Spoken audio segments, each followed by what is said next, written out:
for the past 2 years, the AU, even up including this leadership debate, went to extremes to avoid taking a position on what I think is probably the most important issue facing Africa right now. Nobody talked about it. There was just a lot of like vague platitudes and talk about diplomatic solutions and whatnot. But where you have countries that are basically at war, and there isn't really a diplomatic solution to this, because how do you want to tell a Niger or a Burkina Faso that they should return to a regional body which tried to invade them last year? The so-called ECOWAS literally tried to put boots on the ground in Niger for making an internal decision of its own.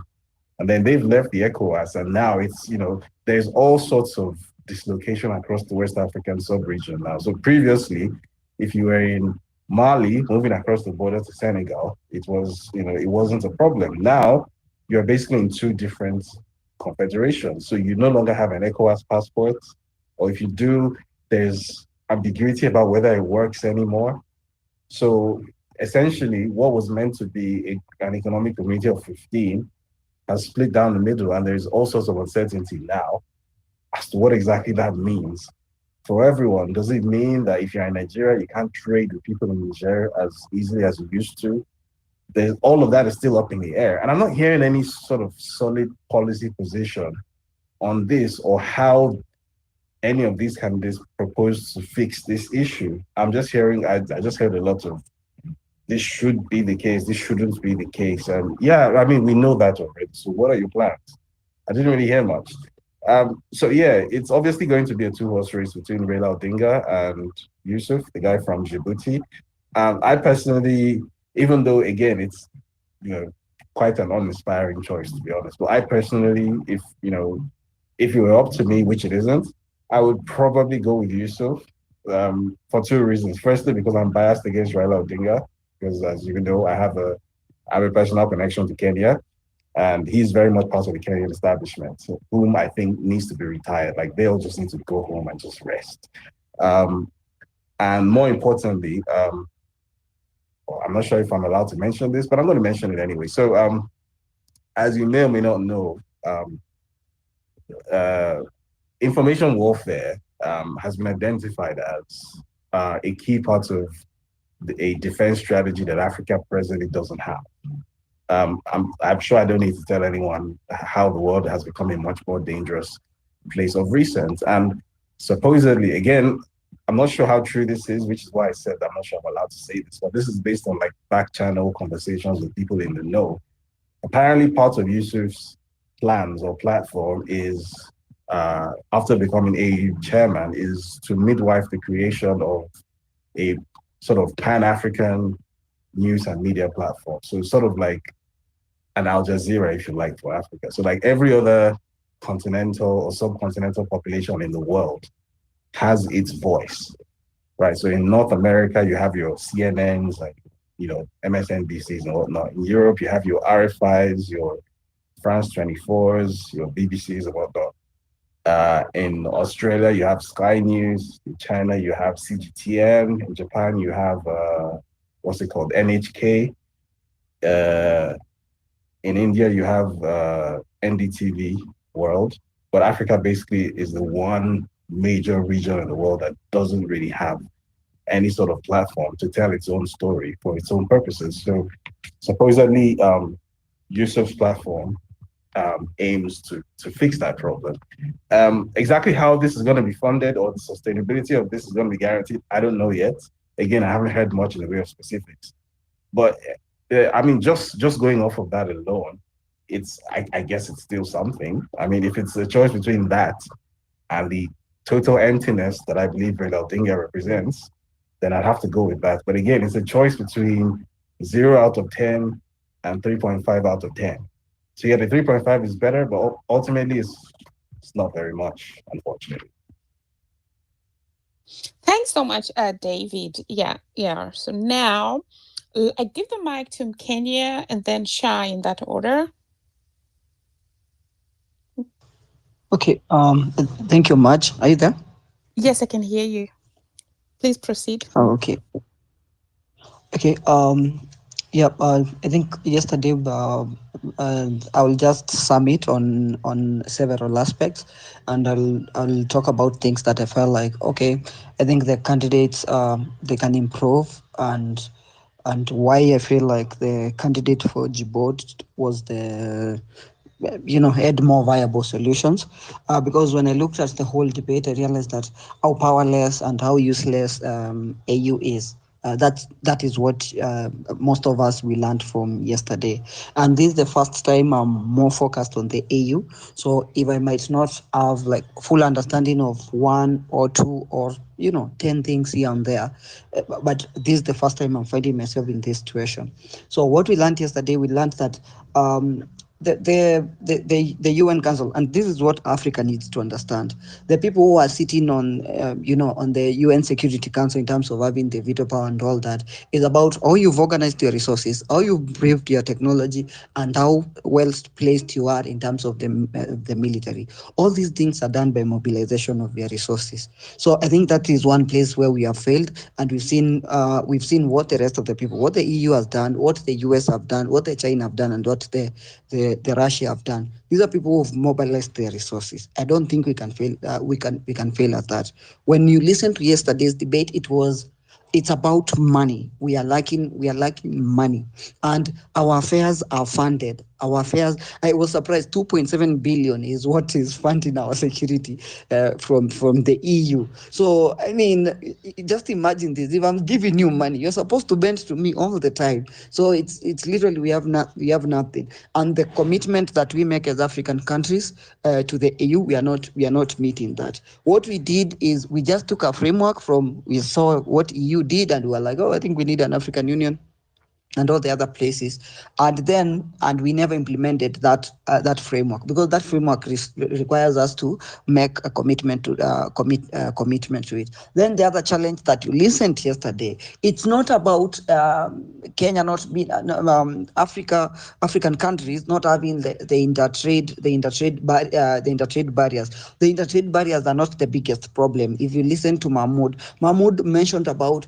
let's first protect the resources. I don't care whether we have sanctions as Kenyans from trading in South Africa, or we have sanctions from trading in Tanzania. No, but can we ask ourselves, are Tanzanians protecting the resources? Are they protecting the resources of Mother Africa?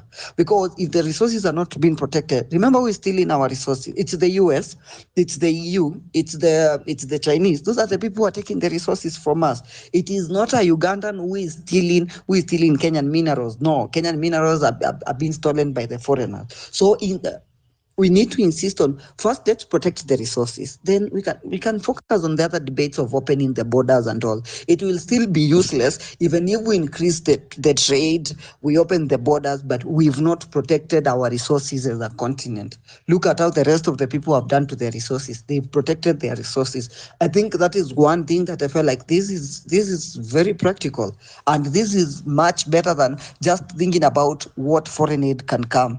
And the biggest challenge that I noticed with the candidate who is representing, the candidate from Kenya, Raila, he was so much focused, not even the bias that I could be having because of his, internal politics in the country, but he was so much focused on looking for solutions out there, from, let's go to the UN, let's do this and all this, instead of focusing on uh, us being able to create internal solution. It's easier to create internal solution than to seek help out there, because we understand our problems better, we understand our culture better, we understand our regions better, even the conflicts and the source of the conflict better than calling someone else to come and intervene. And it has happened over and over, and you can see the kind of mess that we are in. So my key takeaway is, from yesterday's debate, let's protect our resources from all the external people. let's do that, because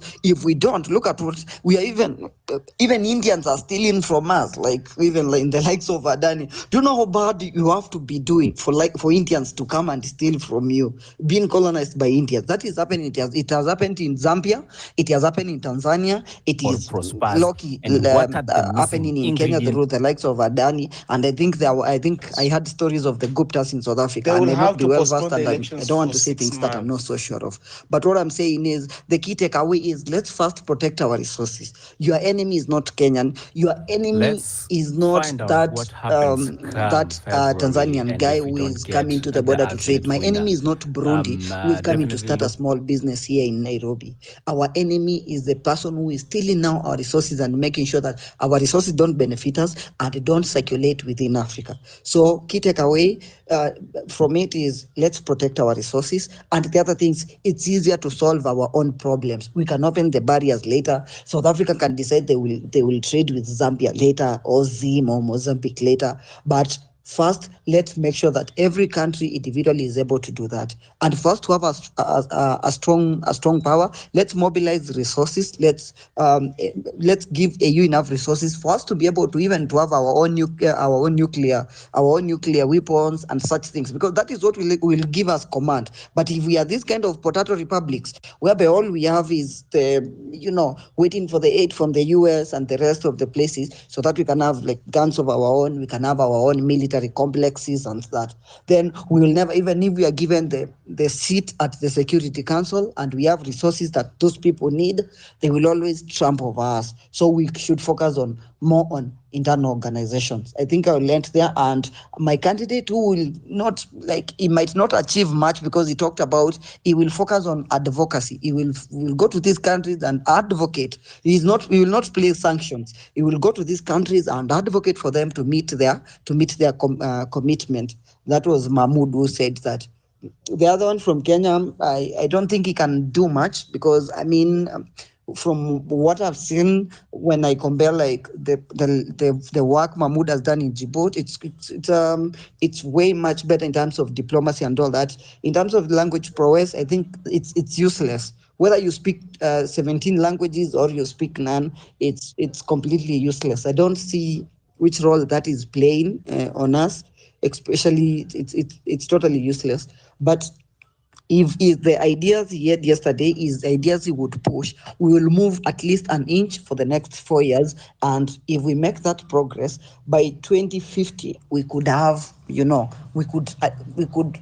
have started shaping Africa a little bit. It's not going to happen within 4 years, though, because we are at a mess. From what I heard yesterday, we are really at a mess. Marge, I think I will have to end it there. The other candidate from Madagascar, guys, excuse my biasness. I didn't really listen to much of what he was saying. So, yeah.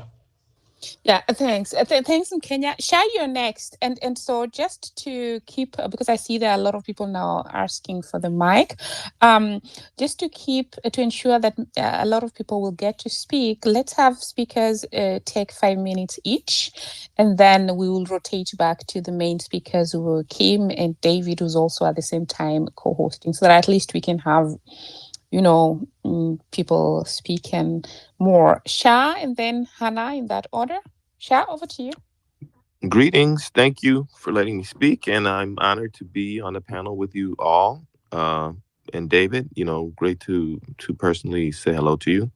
I'm listening to, and by the way, we should, there should be an effort. I'm hoping that whoever's going to get this seat, or whoever wins this office, I don't know if it's done yet, but the sixth region, which is this honorary region, which is the diaspora, hopefully there can be efforts toward making that something more functional and real. And I'm also hoping that this 90% of these outcomes for solutions that Kim mentioned, that they are viable, even though they're not doing anything with them, but at least we're seeing peripheral organizations that are also adding to these solutions, like the Security Council that they held in Rwanda a couple of years ago.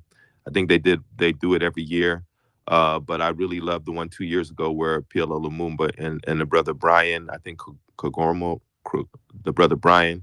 Faki was there.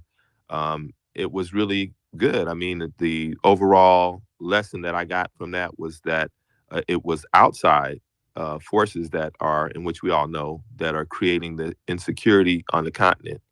And then the next year, my sister was talking about the Sahel and about young folks in the Sahel, and how that if you don't provide the young people with a future, they're going to easily succumb to being co-opted into creating instability, which I think is, kind of, it may have some truth to it, but I think that if we say that, Kenyans are not, or Congolese people are not the ones responsible for the China and the United States taking the minerals out, we also need to say that the leaders are between the people and these outside forces taking our minerals and misleading us, misleading us, and complicit in that whole connection with them raping and stealing from Africa.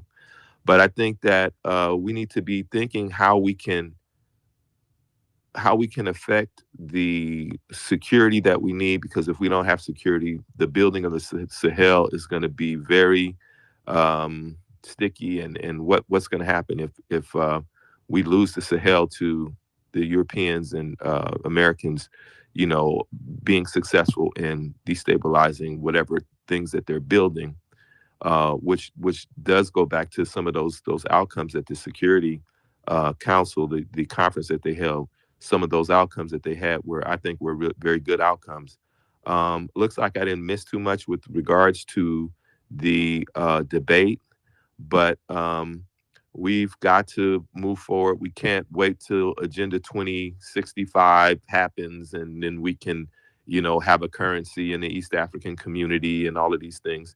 We've got, and I'm going to land on this, we've got bigger issues with potential proxy wars happening with these Europeans, with Russia, with the United States, Tinubu's snuggling up closer with the enemy, with France, and that's not a good thing. So things are not looking good in terms of that. So I think what we need to focus on, and what the strongest thing that we have, is this alignment with the Sahel countries, and hopefully Senegal and Chad will integrate more with those countries with regards to the military and with regards to their economy. So yeah, that's, thank you for letting me submit that. Thanks so much, Shah, for your submission.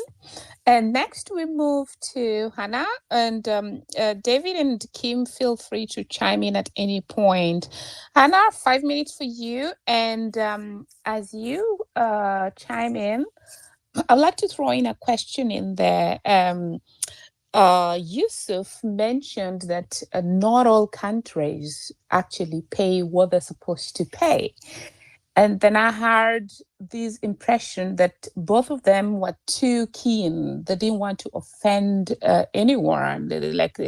I think one of them then ended up saying, "It's not like I'm trying to criticize somebody here, but again, I'm thinking that if we have a commitment, if there's a commitment, people should actually be, just obliged to it, because African countries cannot be too poor to pay their dues to the AU, but at the same time loot. Look at Zimbabwe, they loot. Look at Kenya, they loot. So what's going on? I think you can take the questions as you chime in.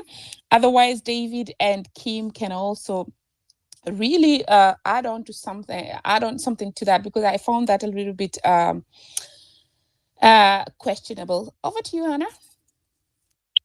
Thank you very much. Long time. Habari yako, Kim, David, and everybody else on the platform, Kenya. Much. I come from a very, very different angle to this. For me, I'm really sorry to say this, but for me, I've always believed that African Union is good for nothing. it's in coma as we speak. For me, it's in a coma. And unless it gets taken out of the coma and somebody, it's on a, it's not doing anything. For me, these debates and what they said and who is going to change anything, fundamentally, none of them are going to do any difference. They're not going to make any difference to the AU. And AU is still going to be serving the West rather than serving the Africans. That is something I strongly believe. And the reason why I'm saying that is there's two school of thoughts that has always been there from the beginning. Whoever knows. There is the Monrovian group and there is the Casablanca group. One that believed we shouldn't leave this meeting, we should actually become one, and this is the only way forward. And there's the other school of thought that said, you know what, hold on, let's establish ourselves individually, let's do these things slowly, yada, yada, yada, yada, dragging their feet and so on and so forth. I think you're all familiar with the Monrovian school of thoughts and the Casablanca school of thought. For me, those two thoughts are still fighting in Africa. Okay. And for me, it was really shameful that here we are, they're in Addis, they're talking about and debating and this and that. For me, all those were cliche. How many people are dying under the watch of the current leader? How many atrocities are happening in Ethiopia as we speak? And how many more have happened in the recent years? And then here is Africa. And are we just box ticking? Are we just taking things? And the main thing that somebody could bring is people are not paying their due diligence. Of course, they're not paying. Of course, if they're not actually looking at that, you cannot. The problem is, if Raila could not actually sort anything else in Kenya, what makes me think that he's going to sort out anything or bring anything new in African Union? And the whole of this African Union thing, unless somebody says we have to dismantle it and build it from the scratch and actually put it to work and deliver for Africans, this all is just box ticking, another name, another organization that is good for nothing.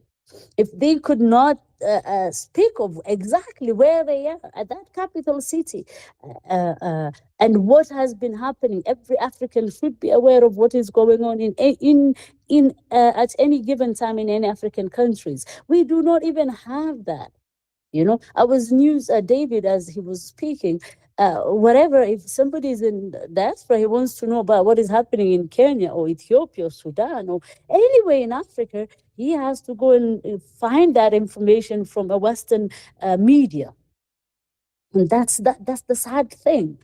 For me, all I could think about is the atrocities that are happening in Ethiopia, atrocities that are happening in Africa, a lot of places, and this African Union has not been able to do a squat. That's number one. Number two, we're talking about, a big talk. You can see in East African community, how much farther back are they on their schedule? How many countries is it? East Africa. They still cannot achieve the timetable they set. They still cannot achieve the targets they put themselves. So talk about the wider Africa. What do you think? So for me, unless a miracle happens or we get a few more leaders that are emerging in Africa and they're doing marvelous in Africa, they've managed to put the Western and the puppets that are working for them in their places, such as Mali and Burkina and other places. Unless we get leaders like that who will be talking on the floors of African Union, for me, it's just people are tiptoeing. All of them are tiptoeing around the reality and the truth of what is happening in Africa. Back to you, Marge. Thank you so much, Hannah. And it's really unfortunate, but that's the reality, that they do not give you hope because you are actually basing your assumption on reality, and not like the lip service they were providing yesterday. So we really hope that there's going to be a solution someday. I give the mic to Dr. Monday. Hello, good afternoon, good morning, everybody. My name is Dr. Monday. I am from Nigeria. And I just want to speak about a few things. First, to commend the organizers of this event. As I can see, it's hosted by the Youth of Africa and for the Youth of Africa. The Organization of Africa Unity was created for a few reasons. And one of them is unity among us, economic strength, and to register our name in global politics. And if we take an appraisal of that today, we have failed. The African Union have failed. We are not united in Africa. I cannot freely go to one African country without being harassed. I cannot freely go there without queuing up in visas, offices, and all of that. We cannot even do business together using one currency. So there is an internal problem within the African Union, which are majorly orchestrated by the youth. So when we bring in chairmen and all those politicians, they need to be the youth. They need to be choosing among the youth who will take the message to the youth. We talk about what happened in South Africa, where the youth were fighting other youths from Africa. That is not orchestrated by the politicians who are coming for these positions. So we need a program that will actually bring the youth into the system such that we will be able to take these messages across ourselves and actually debate and say, we don't want to be fighting each other. That is number one. Then number two, since the inception of the African Union, we keep going to all these global events, United Nations event and all of that. And at the end of the day, we have not achieved anything. We only take our money, go to rent hotels and sit there, listen to all these speeches that were doctored and all that. And at the end of the day, we don't come back with anything. It looks like we are just wasting our fund to enrich to enrich the white man's land. And we are not. We shouldn't be doing that. We shouldn't be doing that. All our involvement in all international affairs have not really affected us in our land. So it just appeared that we're going there to waste time. So how can we stop our people from going there to waste time? How can we be able to put our footprint in the global politics? So when we are bringing in new leadership, they must be ones who have dignity. All right, we have to look at their what they've done in the past. How have they contributed to their own land? Have they been causing chaos, or have they actually been promoting unity in their country? Because you cannot give what you don't have. So if we combine all of this, and I think that this event is a major way forward for to that direction, where we can actually involve the youth to actually be involved in Africanism, African issues, because we are the one creating the problems within ourselves. It is not this politician, because they only go there to render good speeches, and at the end of the day, they don't really do nothing. And this is going to become a cycle if we don't really involve the youth who are really pained, who really want to be involved in all of these things. And this is what I just want to chip. And I want to commend the organizers of this event, and I want to thank you, because what you're doing is really commendable for bringing youth together all over Africa to talk about things like this. And we don't need to be electing all these old men who have spoiled their countries from one time or the other to come and lead the African Union, thereby bringing the same old results. Thank you very much. Thank you so much, Dr. Monday. Next is going to be Sido. But before that, Kim and David, I have a question or a comment that I would like probably to hear feedback from you. Yusuf mentioned Museveni as a good example, but we all know that Museveni is a dictator. How would you then, how can I put it? I mean, what impression that does make, do you have of that, or what, while he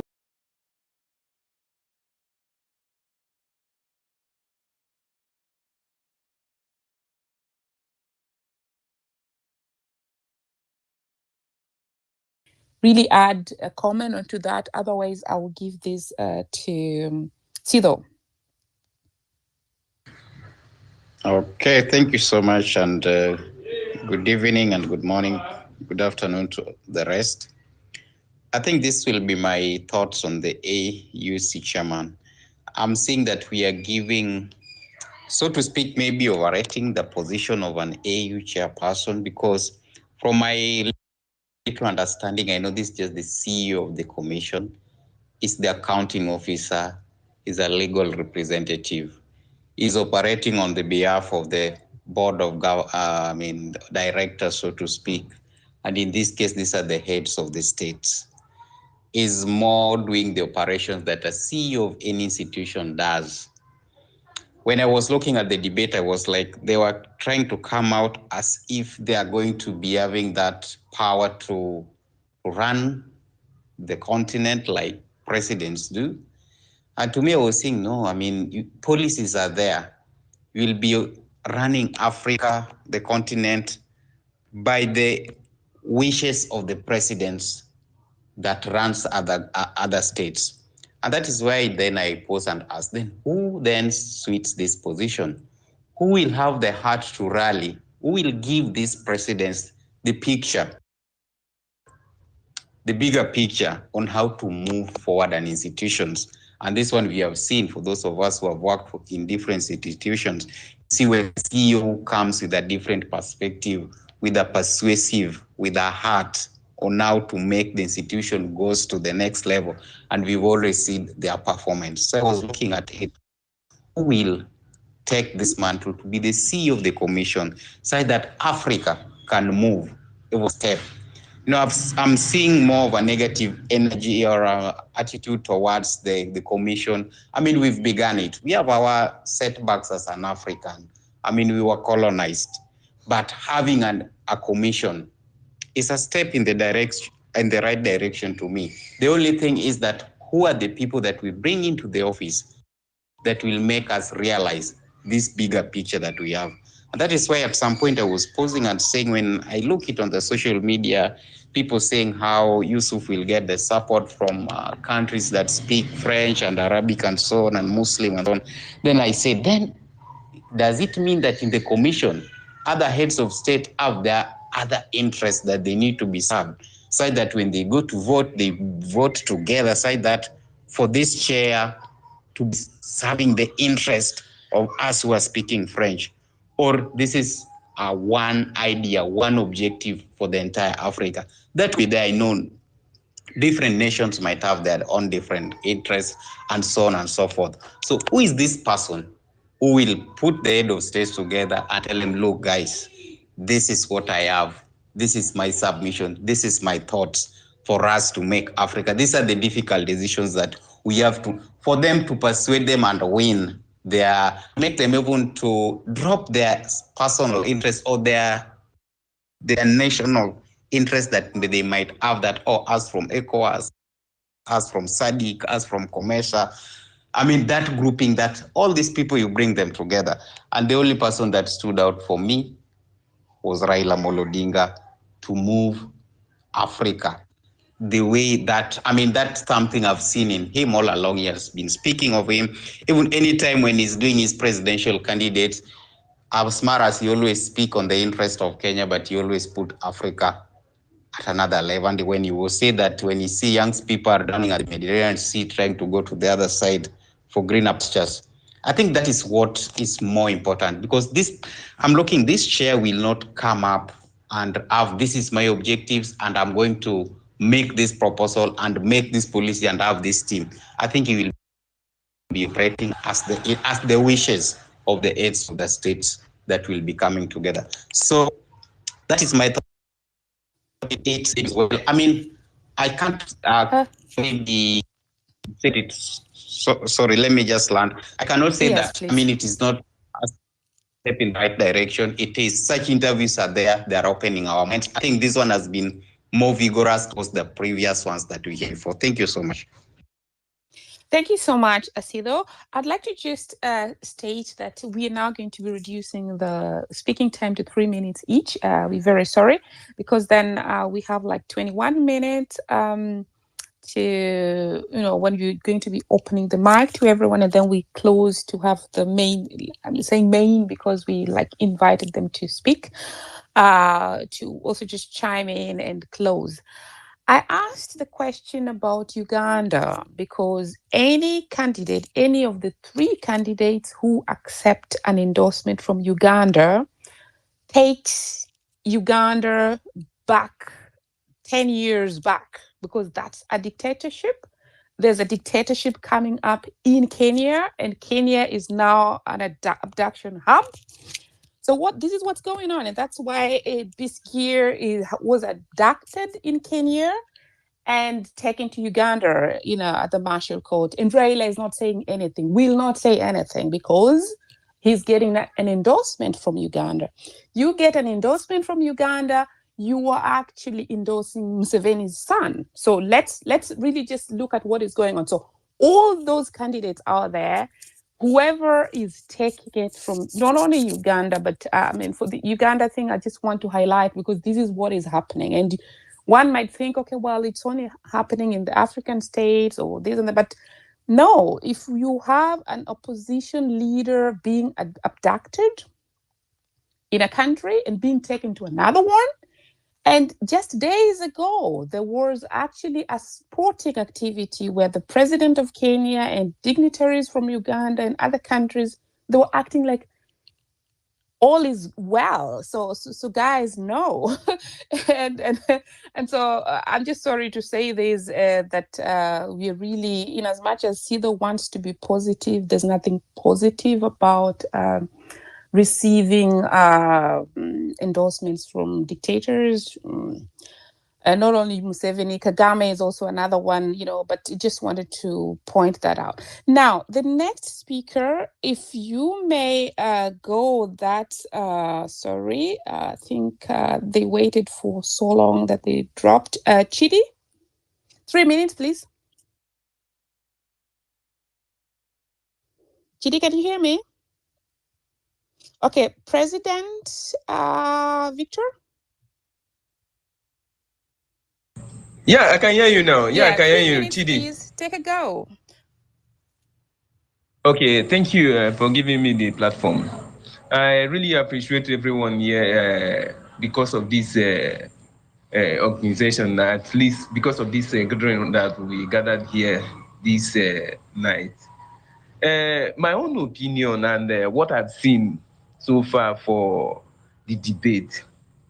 Now, we are here on a space. Why are we here on a space? Because we have an issue. How are we going to solve the issue? These are the things that this debate, inside the debate, we are not hearing something like this. Something like media. In entire Africa, we don't have one unit media that is uniting us. Imagine if, in absence of this space now, X, how are we youths? How are we going to hear ourselves, discuss our problems? Now, creating a media for us, entire Africa. I am from Nigeria. Then, for instance, I want to hear something that is happening in Cameroon. I want to hear something that is happening in Togo. And I don't have a friend in Togo. I didn't see it in X, Twitter, for instance. How will I hear this? I can't. These are the problems that these people are not addressing. And very shockingly, we are going to end up having the same leaders that we have that is not yielding any profits, any benefits to us. That is point one. Point two, our economy are being taken care of by another individuals, white men. How long are we going to be in this? And we feel like nothing is bothered, and it's not bothering us. Some people that are supposed to take lead of this are not acting as if to say, okay, these are our problems. And the worst aspect of it is that to mastermind all the takeover of our resources in African land is happening. The white man is using us to grab our resources to them. To mention one thing that bothers me every time that I flash back in the history of Gaddafi. What kills Gaddafi? What happened that Gaddafi died? And after the death of Gaddafi, they killed Gaddafi. What happened to the Gaddafi country today? Can you imagine the level of economy, the level of economy that Gaddafi placed in a country that is ruling as a president? And do you imagine what you've seen, the difference, what happened after the demise of Gaddafi? Today, when they killed Gaddafi, that masterminded by Obama, they killed Gaddafi, all of us celebrated. But just recently, most of us Africans, people that started thinking otherwise, asking questions, notice that actually Gaddafi died because of what? Gaddafi pronounced himself as an African man that love Africa, that want to produce himself as an African man, that fears white. He don't fear white. He see white and tell white, I am an African man. He tell white what he want. He doesn't put himself in the shoe of, okay, let me please them. But what we have today, even at the debate, I was listening, everybody, sorry to say this, at the debate, everybody there debating, all of them are copying, behaving, okay, let me do, what is the mind of an African man in you? Can you bring it out? I didn't see, sorry to say it, I didn't see this. Yes. In all of them. Yeah. I did not see.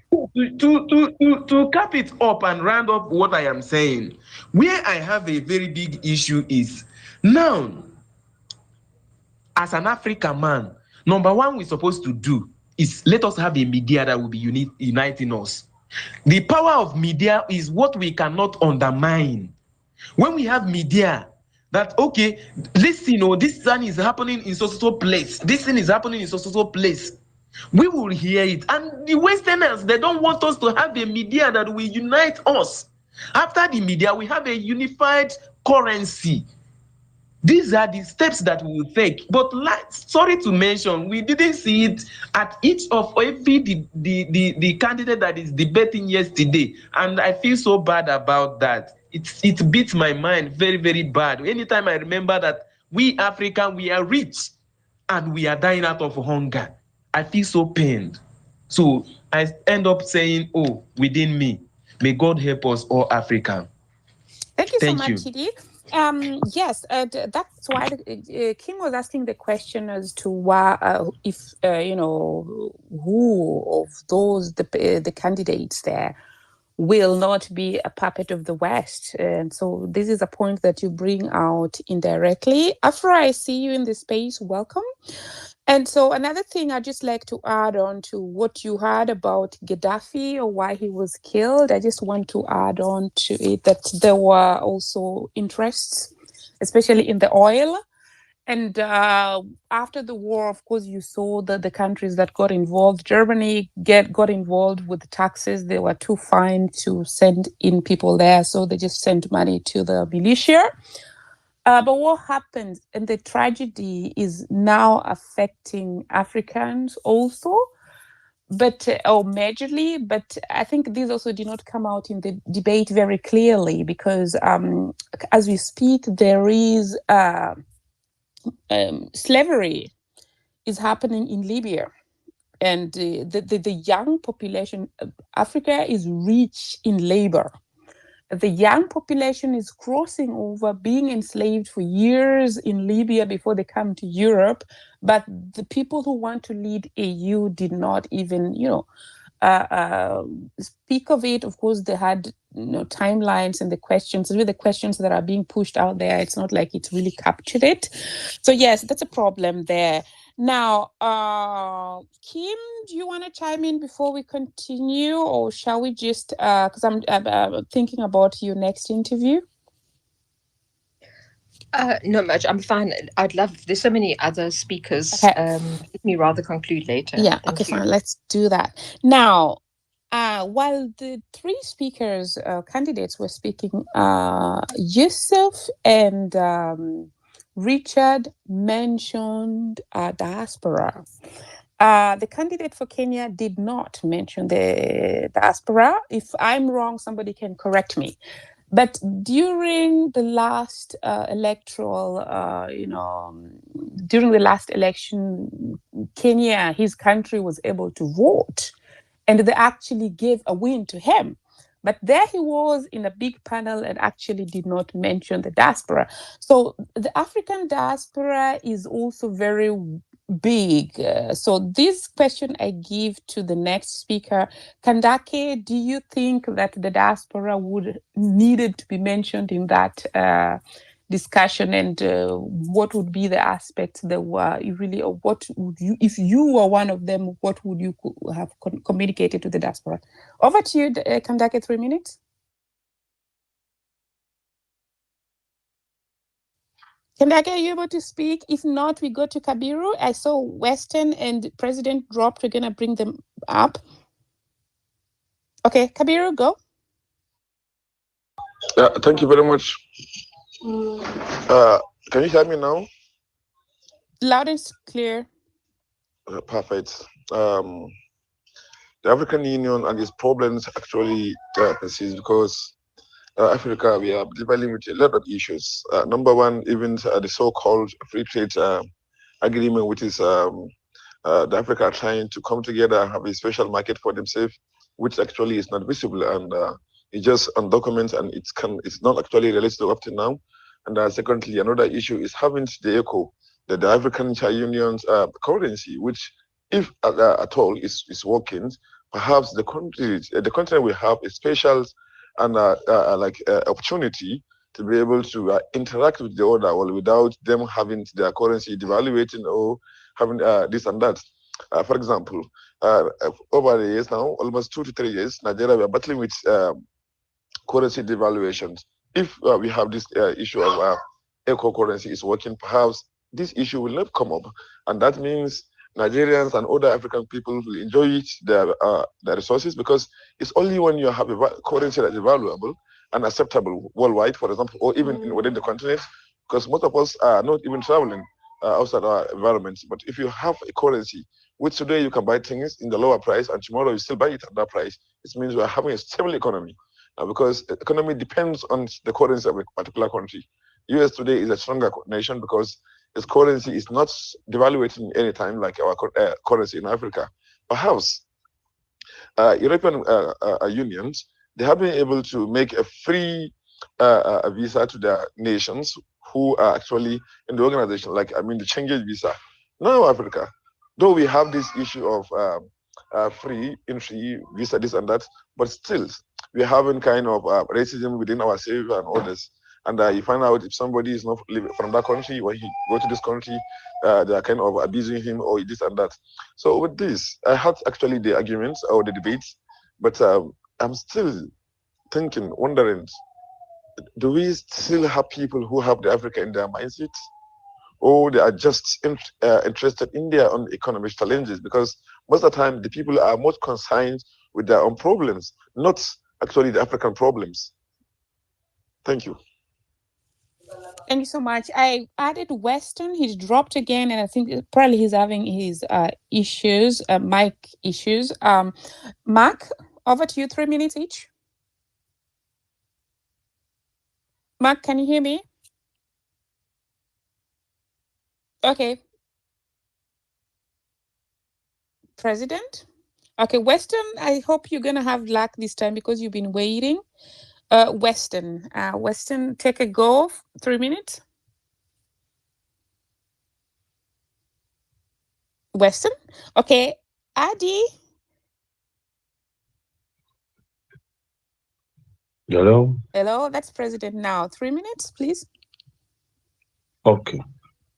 Thank you. Good evening, everybody.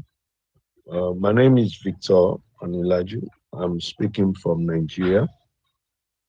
I want to appreciate the organizers and the host of this conversation we're having today. Now, looking about the debate, like you mentioned, about Africans in diaspora. And for me, it should be major issue to be discussed at this time.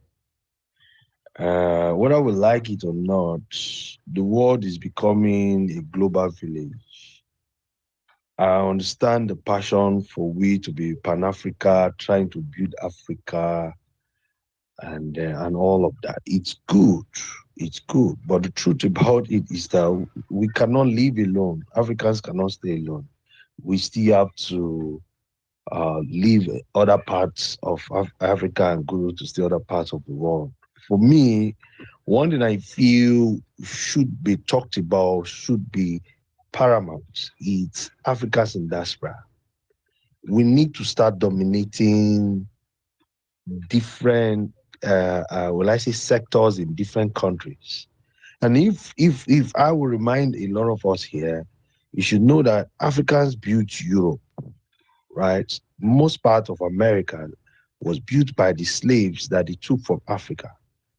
So for me, I'm not preaching for them to come back to Africa. I'm preaching for them to enjoy the fruit of their labor. They should be treated as humans. They should have the opportunity to occupy any position and live as human beings in any part of this world. I understand Pan-Africa, I want us to develop Africa, but one thing that is certain is for Africans to be able to live as humans, occupy position, be at the top of businesses, have organizations in any part of the world, irrespective of their skin color, or where they're from, or their background. If we keep looking at how we want to come back and build just Africa, that direction will take us years, because the entire world is becoming one. Mm-hmm. Instead of looking for how to come back, let's look for how we can dominate wherever we find ourselves. Thank you. God bless you. Yeah, thanks.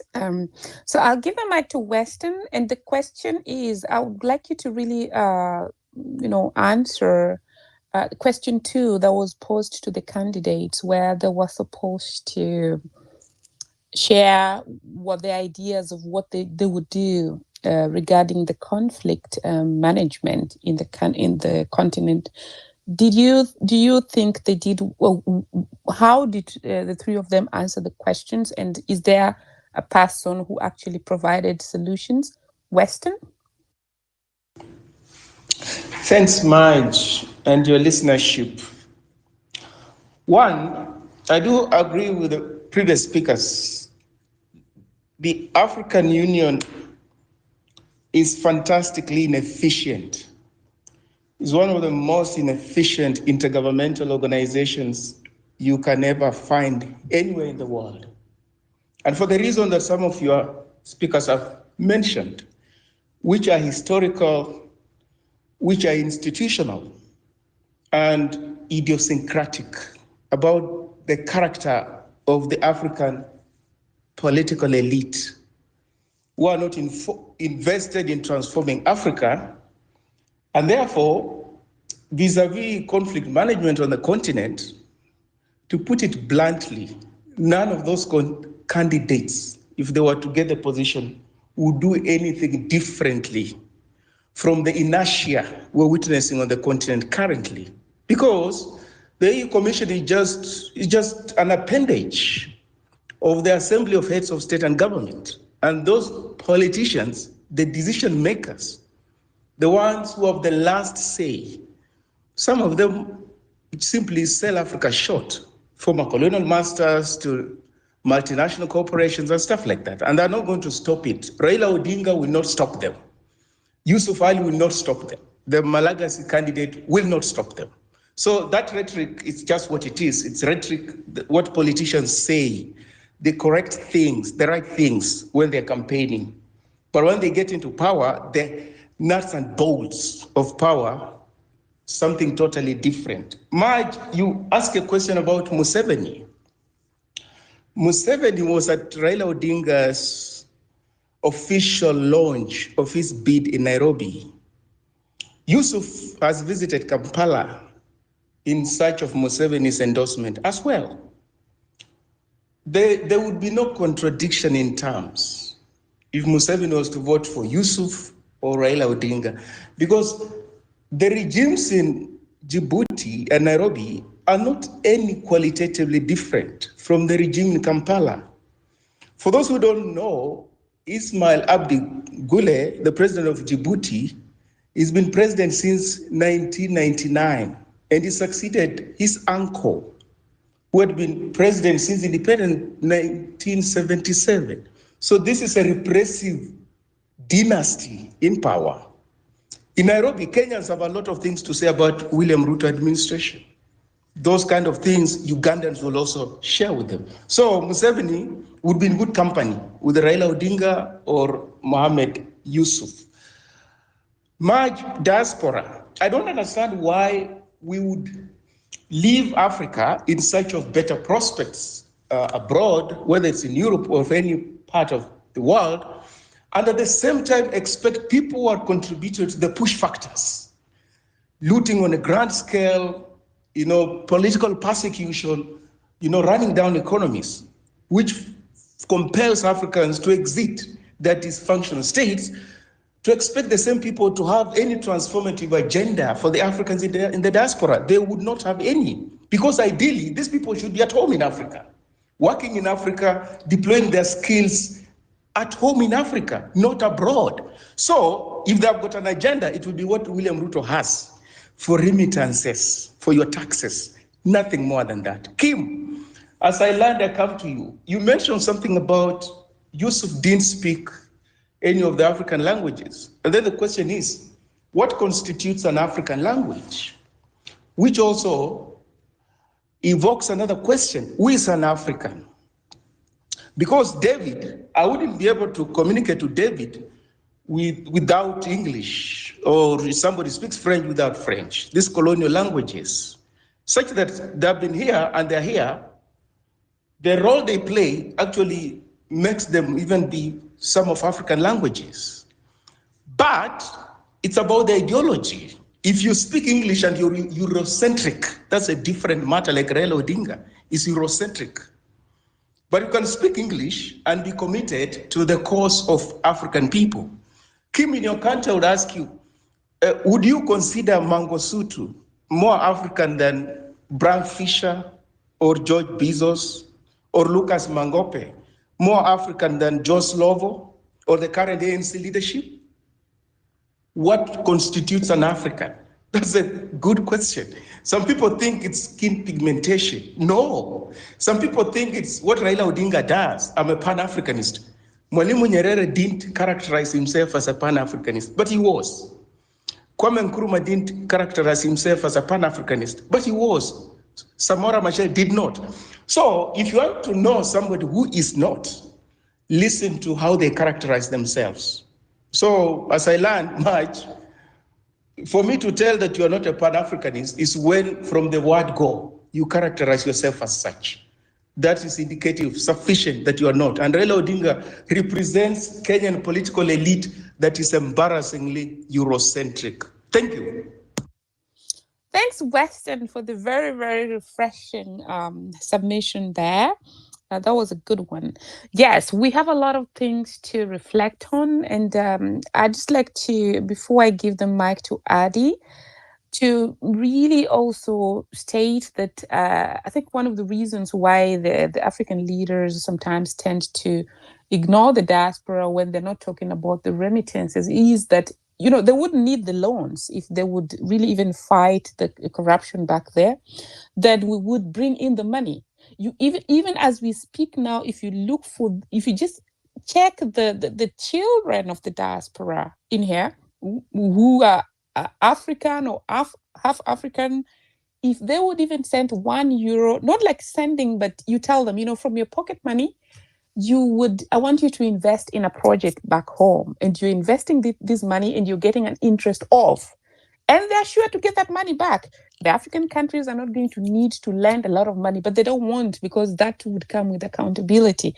Anyway, Eddie, over to you. And we're going to finish at the top of the hour.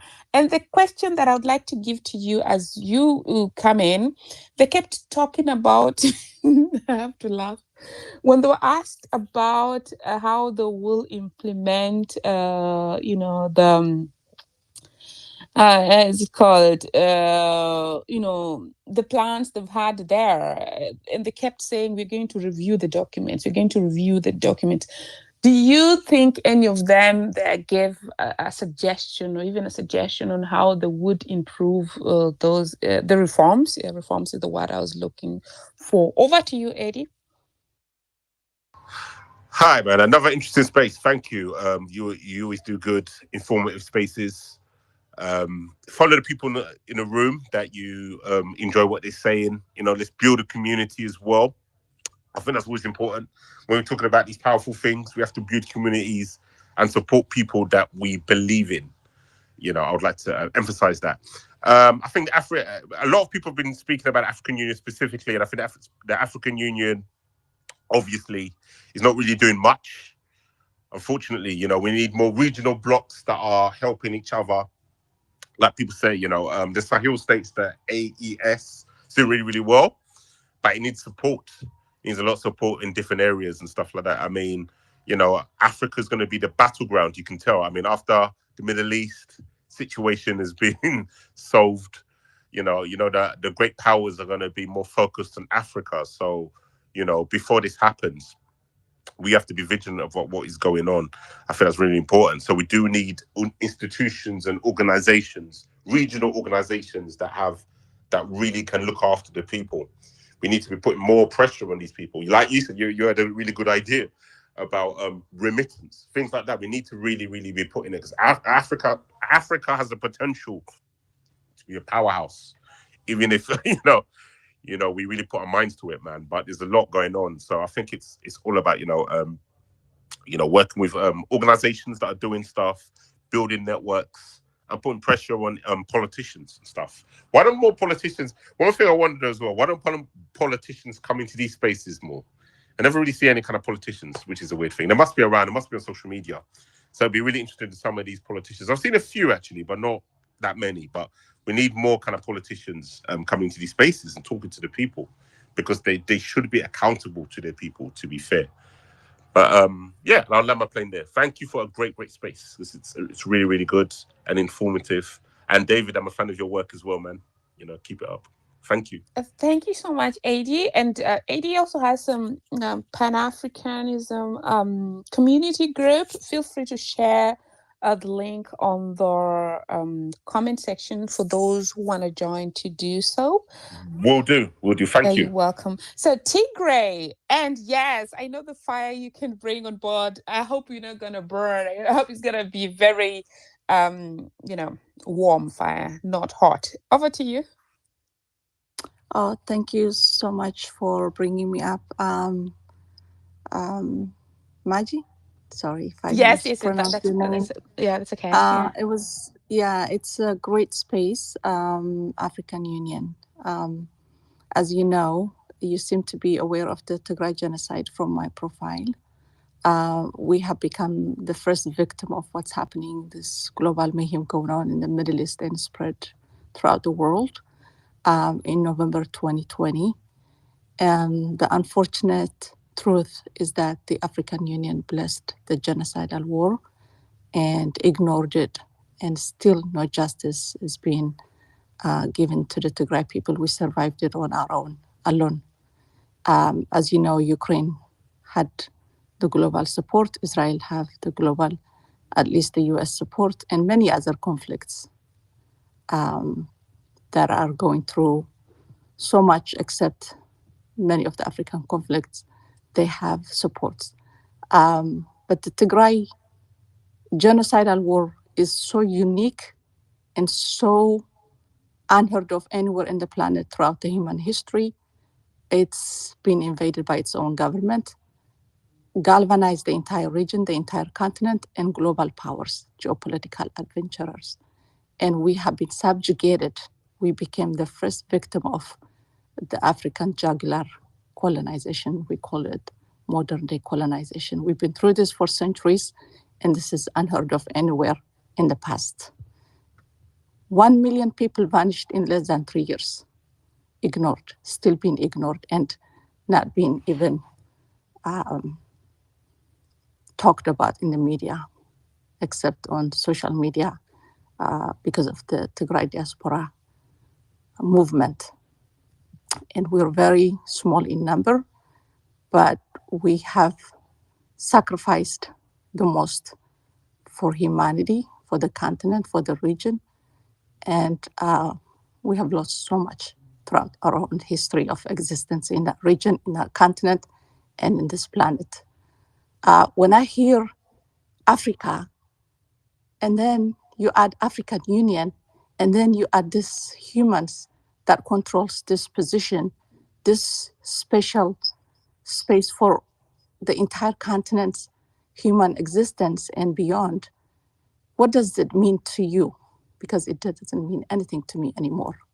Because at the expense of my ancestors' blood, this continent has become free and maintained its existence throughout history. We put Africa on the G8, G20, and then G7 table for the past 30 years at our blood, sweat, and tears.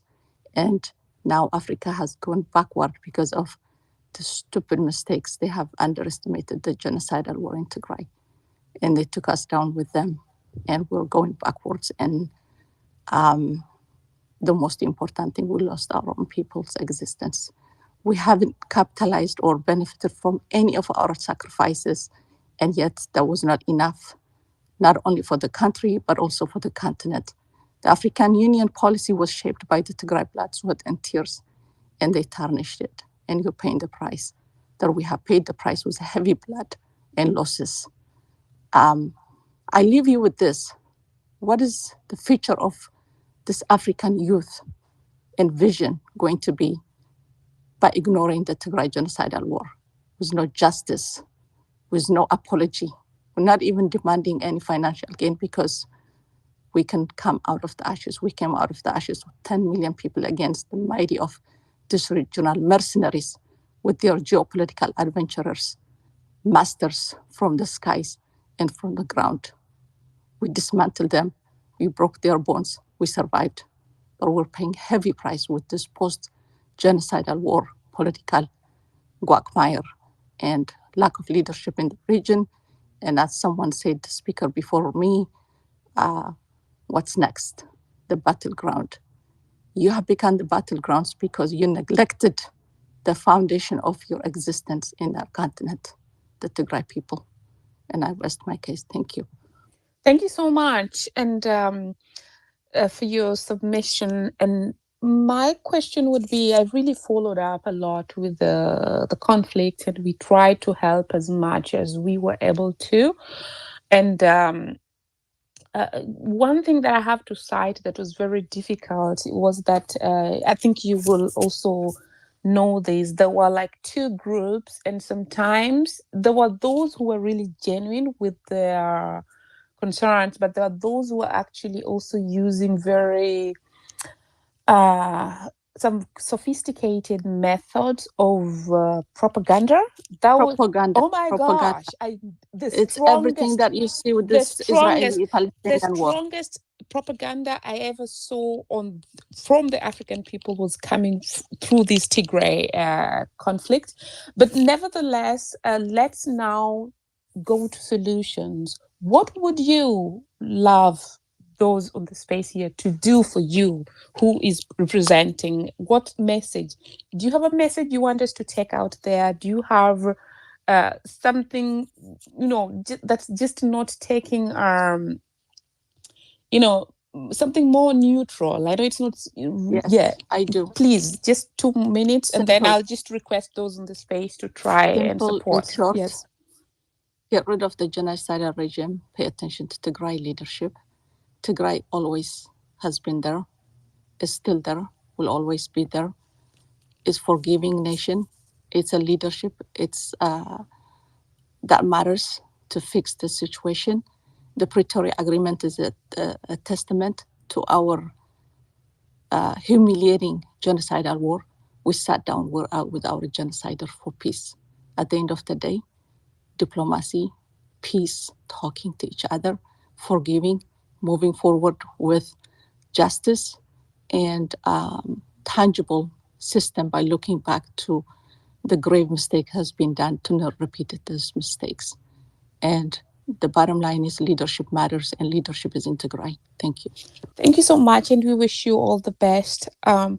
So we good. Unfortunately, we're not going to add any more speakers. I'll give the mic to Kabiru, then Still Life, then Tate, and then we close. Kabiru? Thank you so much for letting me speak. Appreciate it. You're welcome. I welcome. hope I did not mean to be more grievance, but it was just very difficult and very... No, that's okay. That's okay. Yeah. Painful. Okay. Kabiru, you're not able to speak. I go to Still Life, and then I go to Tate. Hi, everybody. So thank you for giving me this audience. I'm going to be a bit harsh, but I think we're at a stage in Africa where we need to be harsh with ourselves. I hate this expression of even diaspora. We're already creating divisions within ourselves. I'm an African, a very proud African. I travel overseas a lot of times. No African overseas has ever treated me well, because we have this issue of seeing each other as different or better. And this comes with even our political leaders here, right? What do our elites here, what does someone like Raila here think? He hasn't even developed his own Kisumu. He's gonna develop Africa? So my issue with us Africans is, can we on a daily basis treat each other well? For instance, I will find an African who will refuse to help him with the luggage and then help a white woman. Not that I've got anything against white people, but I will say a white man never let a black person or any other race charge against a white woman. So my issue with us Africans is we always, we need to. What are you doing on a daily basis to make the life of yourself or another African better? That's all I wanted to say. Thank you. Thank you so much. I think you're pointing out towards the spirit of Ubuntu that's actually day to day keeps diminishing. That's really a shame. We need to help each other. The conflict in the Ukraine is highlighted because there are Caucasians, they're helping each other. And when the conflict broke out, they refused to let Africans even board the train outside Ukraine.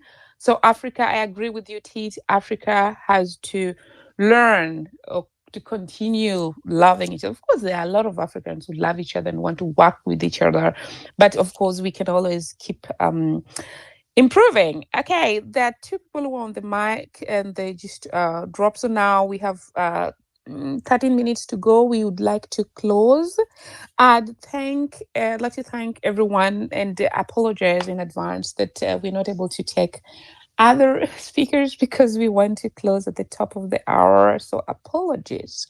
That having been said, Kim, I get back to you with your points and your closing remarks, and then we'll go to David, and then I close, and hopefully punctually at the top of the hour we're able to just close. Kim?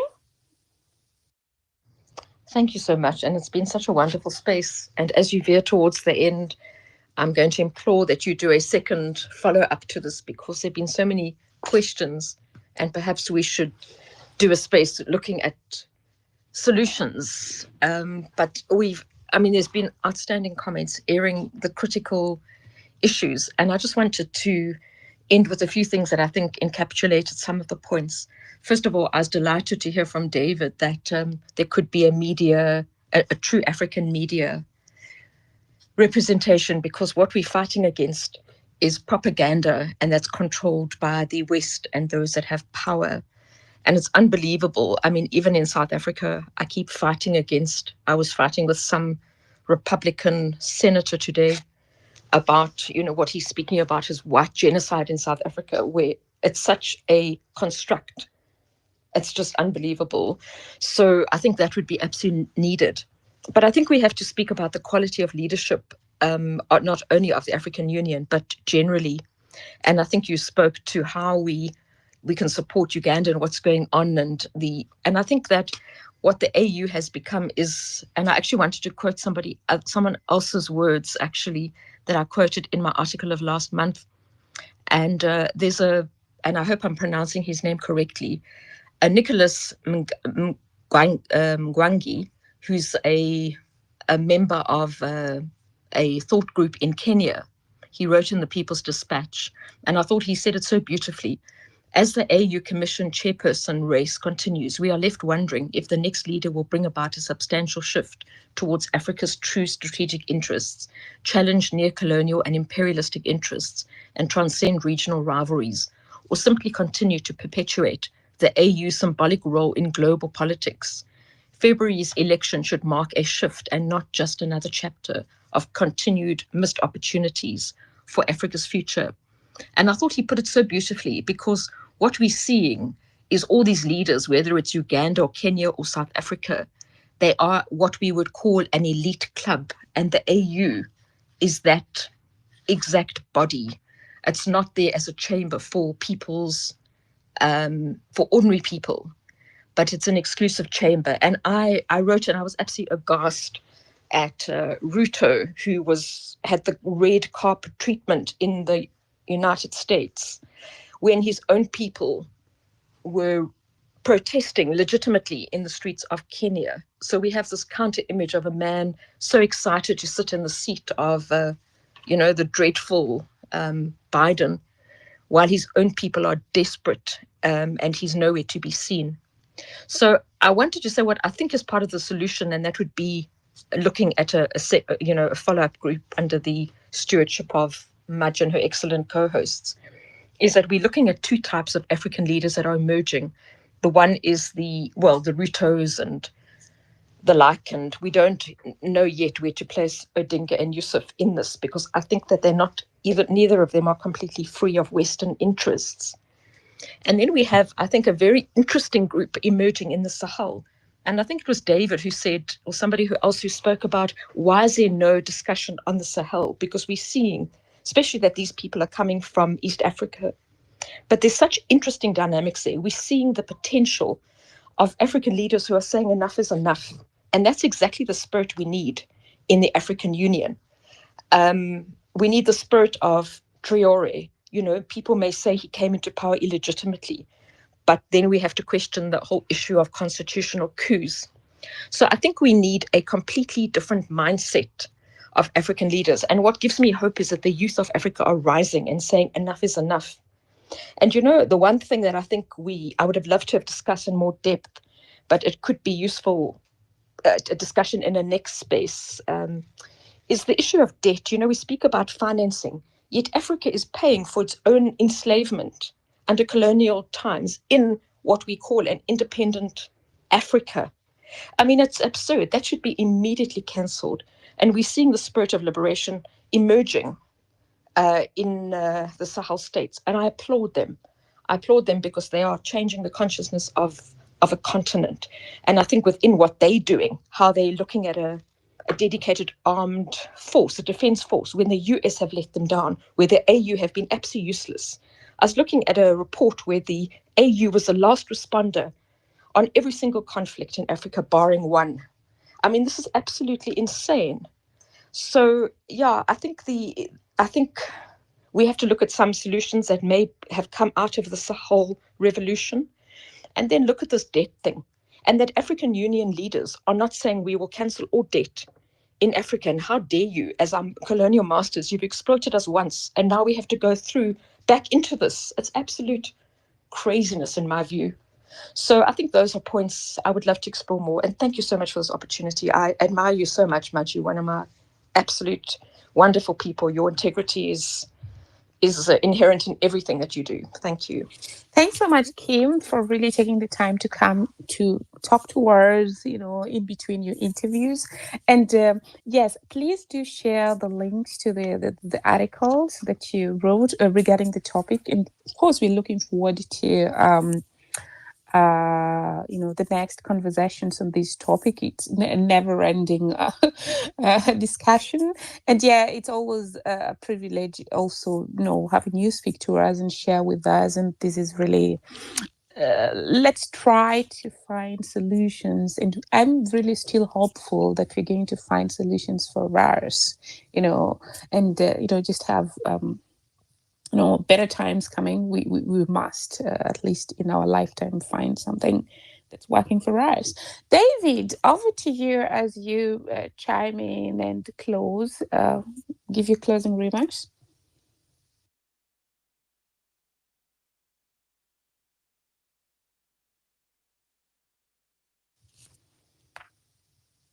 Can anyone hear David? I cannot hear him.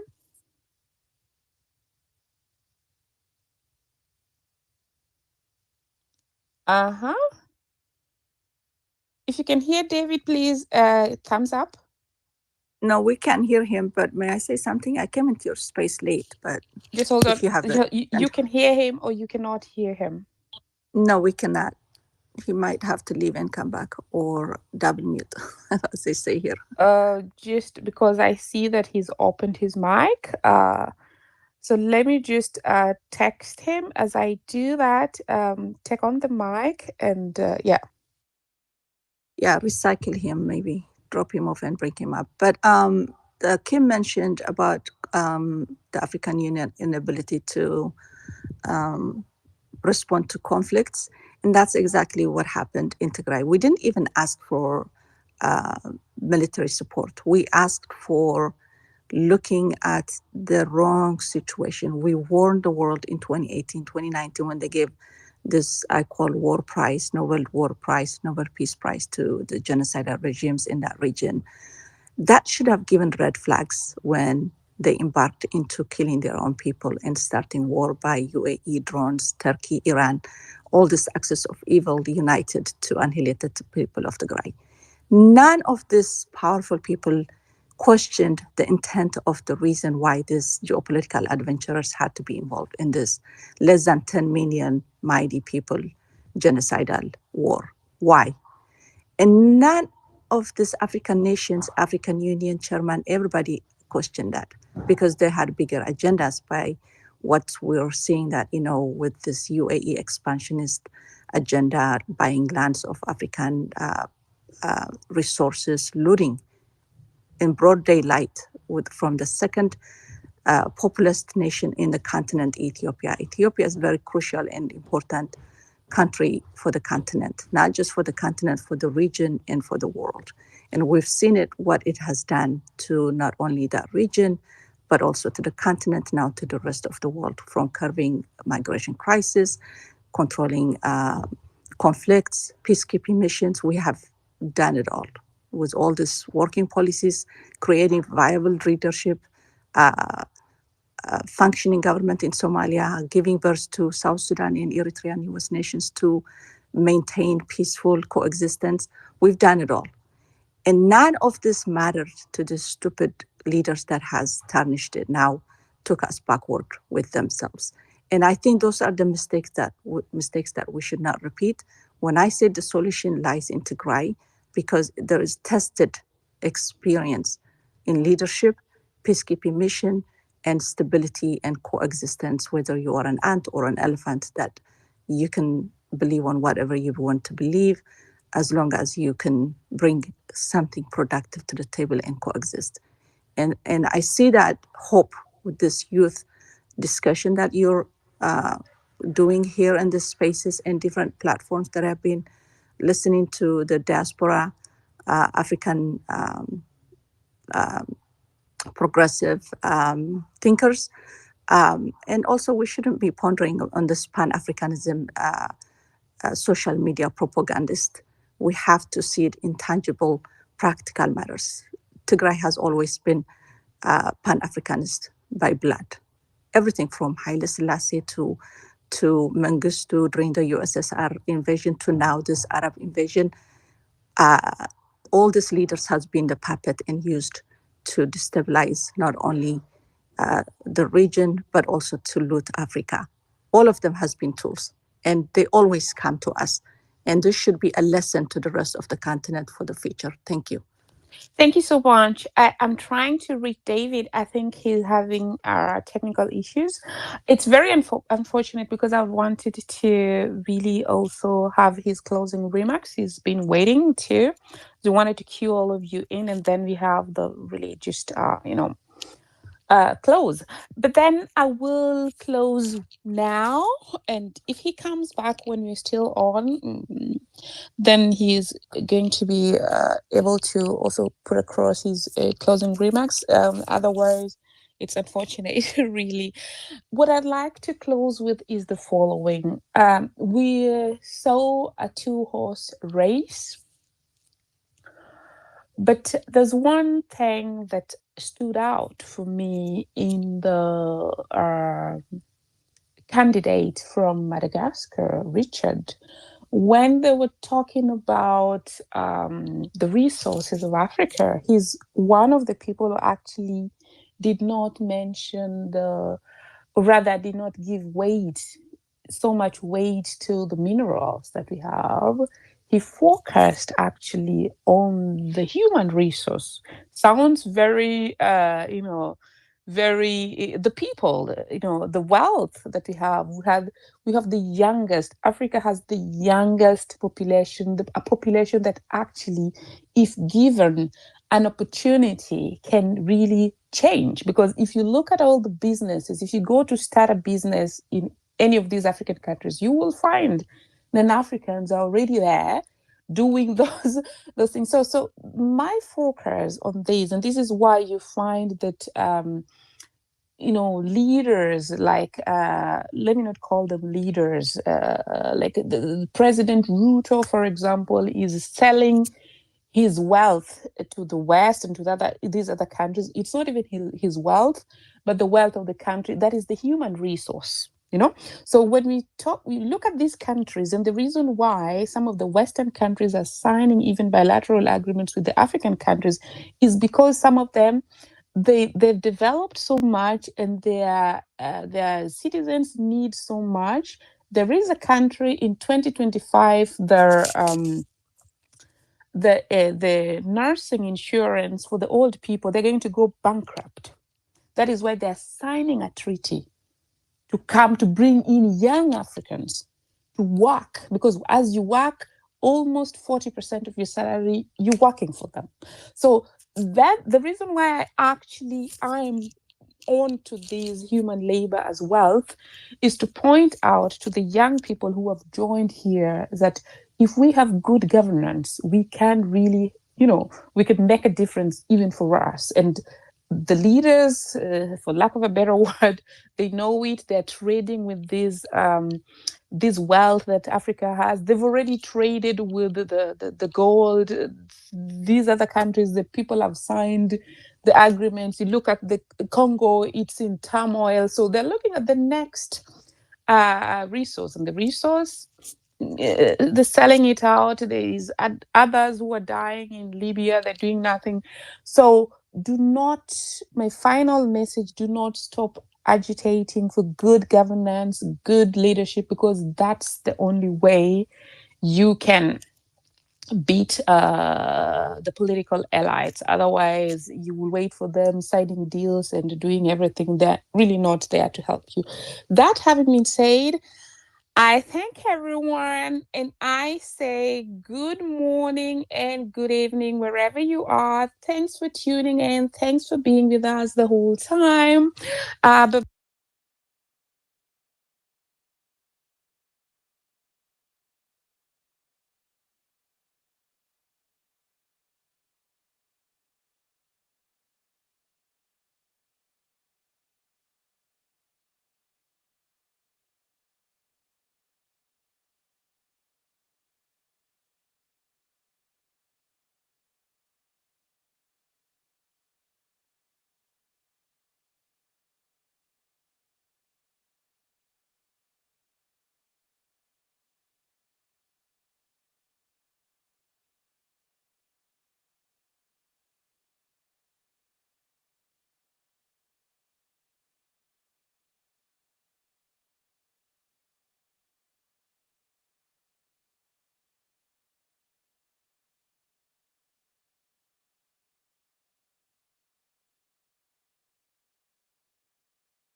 and capital goods flowing in at a very cheaper price. Because the Lizen Lung was like, hey,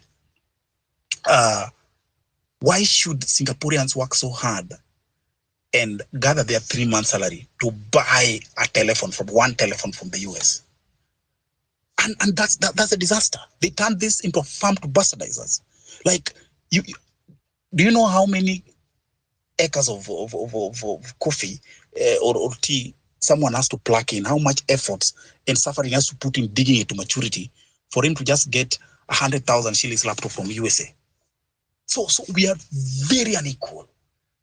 And so anything that talks about this glamorous, intercontinental electrifying of trains, increasing electric grids,